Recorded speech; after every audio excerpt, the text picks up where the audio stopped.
Hello, kids! Today on Just the Tip, you will learn how not to change a motorcycle tire. So stay tuned!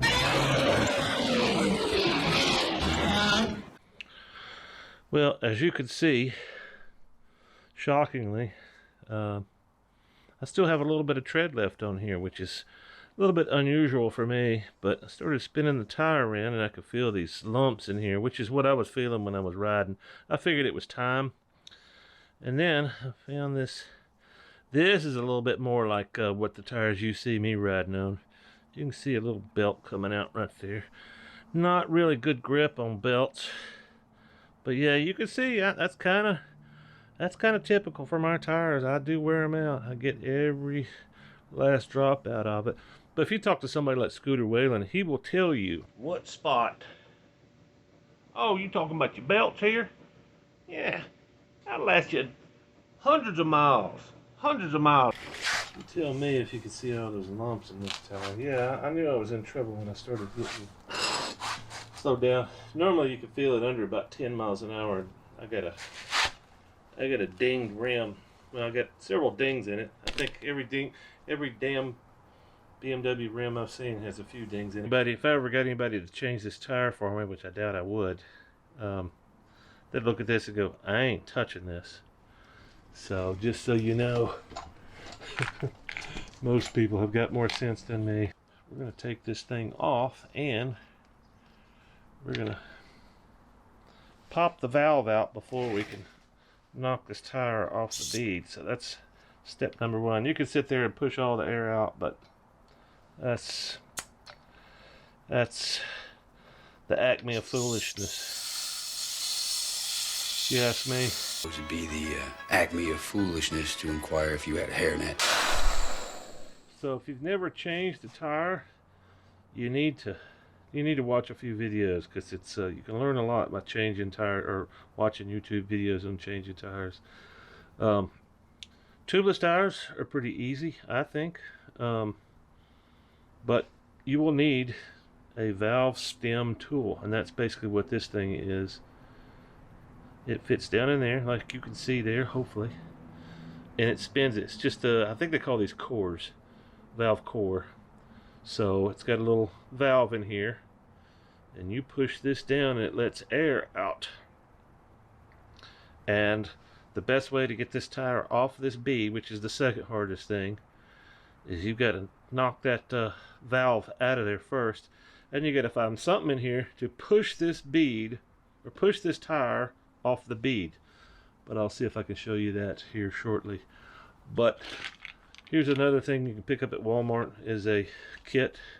It has a bunch of little crap like this in there that's really handy. Mostly valve cores and a core tool, which is what you need. So just another little tip for you. Breaking the bead off the seat of the rim is probably the hardest thing you'll do changing tires. And this is a cheap Harbor Freight tire machine, and it's cheap. It's awful, but it's got a bead breaker on there, and it will almost hold your rim on there while you're changing it out. And you can see I'm putting some bead buster on there, that slick as snot stuff. Highly recommend that stuff. And here I am strapping a belt, trying to get the beads to flange out. I'm going to explain that here in a second. It's kind of a interesting concept. I put this strap on here to help mount the tire. So basically, the inside of the tire, if you cut away the side of the tire, that's what the tire looks like. And it sits up on the bead of the rim.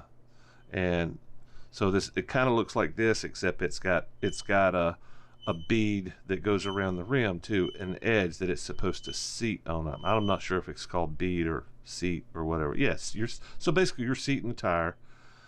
The edge of the tire has to go up on the seat of the rim, so you're seating the tire. And sometimes the only way to do that is to strap it, push this out. So if you strap all the way around the tire, in theory you will push down and on the tire and push the bead of the tire out, and that's what I'm trying to do now. and then that'll help it air up, especially with this big ding in the rim here. But I'm going to adjust this here so this is pushing down right there. So we'll see how that works right now. And I'm running out of battery, so we're going to have to do this pretty quick. Third time's the charm. I believe this strap is even set to a 17-inch rim, so I didn't have to adjust this thing at all. I just popped it on there. So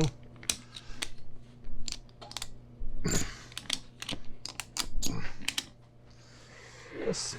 Damn, if it gets through there, I don't really see how. I don't see how the air's gonna get through there. I should have plenty of that tire lube on there still. That's the odd thing.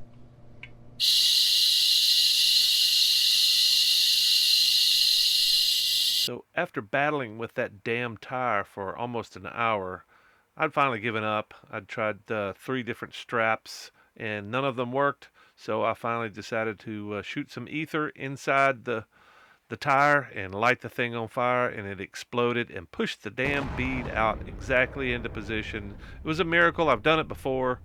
But yeah, I don't like setting my tire on fire. That's basically what I did. But of course I didn't get that on video.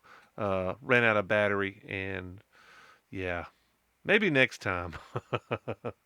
That's all I got for you today. But if you got something out of this, consider sharing this video. In other words, copying the link of the video and sending it to one of your friends. It's easier than you might imagine. And it helps the channel a lot, helps me grow. So see you next time.